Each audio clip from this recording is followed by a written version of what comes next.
Shaitan promised Allah subhanahu wa ta'ala 4 things.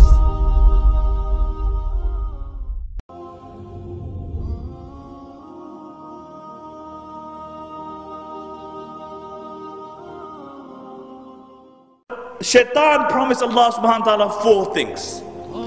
He said, وَلَأُضِلَّنَّهُمْ. He said, I will lead them astray. And you look at majority of humanity today, instead of becoming the servants of Rahman, they are the servants of Shaitan. Then he said, وَلَأُمَنِّيَنَّهُمْ. And he said, I will give them unto their false passions and their desires. And subhanAllah, you can broadly define false passions and desires into 2. One are your carnal desires, your desire for the flesh. And you look at our society, how it has succumbed to the wish of Shaitan. Really, you look into our society today, that it is a sex-driven society, it is a sex-mad society, that the society promotes sex as long as you have safe sex, because according to them it's a physical thing, you carry on. Whilst Islamically it's a spiritual thing. When a husband comes to his wife, he recites du'as, and Allah subhanahu wa ta'ala safeguards that child. And the ulama write that this is the first right of the child, because it's a spiritual thing. And you look at our society today, that if by the age of 16 you haven't broken your virginity, there's something wrong with you. This is why out of the 7 people who will be under the shade of Allah subhanahu wa ta'ala on the day of judgment will be that young man, nasha'a fi ibadatillah, who grew up in the worship of Allah subhanahu wa ta'ala. He will be under the shade of Allah subhanahu wa ta'ala. So the first form is your carnal desire. وَلَأُمَنِّيَنَّهُمْ. I will give them unto the carnal desires. The second, that Shaitan will delude you in believing into false aspirations of this dunya. He will make you believe in false aspirations of this dunya, and he will make this dunya the purpose of your life.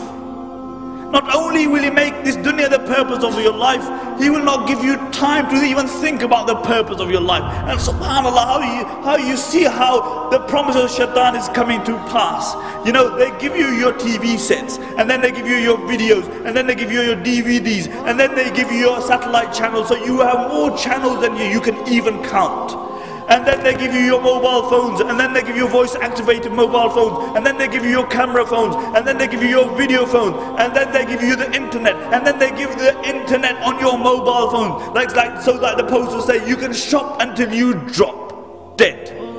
And when you drop dead, the same Shaitan will say, La talumuni, lumu anfusakum. Don't blame me, blame yourself. I called you and you obliged. And you will be suckered like the billions who were suckered before you. So the second promise of Shaitan was, وَلَا أُمَنِّيَنَّهُمْ. The third promise of Shaitan was, وَلَا أَمُرَنَّهُمْ فَلْيُبَتِّكُنَّ أَذَانَ الْأَنَامِ. I will command them, and they will slit the ear of the cattle. What the mushrikeen would do is that they would slit the ear, and they would slit the animal, and they would let on the name of their gods, and they would let it walk, and wherever it fell, it was halal for the males and it was haram for the women. This is what they would do. The author of Tafsir Mazari mentions that this means that a time will come where Shaitan will tell man to disfigure the creation of Allah subhanahu wa ta'ala. And you see this today, really. You look into our society, a consumer society, where they try to create chickens without feathers. They try to create chickens without feathers. Where recently in Switzerland they found a fruit fly, and from that fruit fly they found a gene which they dubbed eyeless. And when they noted that wherever they injected this gene, an eye would grow. And they injected this gene on 14 places of this dragon, or this fruit fly. And on 14 places on the anatomy of the fruit fly, eyes grew. See, this is man playing God, playing with the creation of Allah subhanahu wa ta'ala. But it doesn't stop there. You look at those who reach the pinnacle of success. Really, look at those people who reach the pinnacle of success. Those like Michael Jackson. You know, this guy was a good looking person a few years ago. But he reaches the pinnacle of success, and then he's deluded by the dunya. He even thinks that there must be some more contentment out there. But doesn't realize that the only contentment is the contentment of the heart. The only time you can really have contentment is when you recognize your Creator. And then what does he do? He starts playing around with his features. He starts disfiguring his features. And now you look the way, the guy doesn't even look like a human being. Because this is what Shaitan said, I will command them and they will change, disfigure the creation of Allah subhanahu wa ta'ala. And the fourth promise of Shaitan is, وَلَأَعْمُرَنَّهُمْ فَلْيُغَيِّرُنَّ خَلْقَ اللَّهِ. I will command them and they will change the creation of Allah subhanahu wa ta'ala. Subhanallah, you know, the traditional interpretation for this verse was to shave the beard was to change the creation of Allah, because this was a sign of a man.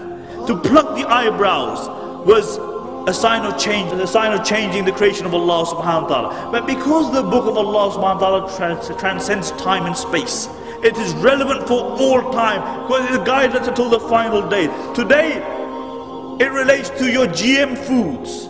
This is changing the normal process, changing the creation of Allah subhanahu wa ta'ala. See, when they take the antifreeze gene from the Arctic fish, and they inject it into your tomatoes so they have longer shelf lives. This is playing with the creation of Allah subhanahu wa ta'ala. Because believe it or not, fish don't have relationships with tomatoes. It doesn't work like that. This is GM food. You're playing with the creation of Allah subhanahu wa ta'ala. And look, what could be a greater change in the creation of Allah subhanahu wa ta'ala? What could be a greater change in the creation of Allah subhanahu wa ta'ala? That a man transforms into a woman and a woman transforms into a man. And this was the fourth promise of Shaitan. And you see it coming to pass today. What greater change could there be? That a man becomes a woman and a woman becomes a man. And Shaitan says, I will command them and they will change the creation of Allah subhanahu wa ta'ala. And then the Prophet ﷺ said, hold on to the book of Allah. فِيهِ نَبَأُ مَنْ كَانَ قَبْلَكُمْ وَخَبْرُ مَا بَعْدَكُمْ وَحُكْمُ مَا بَيْنَكُمْ. And the book of Allah subhanahu wa ta'ala is a hukm between you. It is a thing which passes verdict between you. هُوَ الْفَصْلِ لَيْسَ بِالْحَصْلِ. The Prophet ﷺ articulated this 1400 years ago.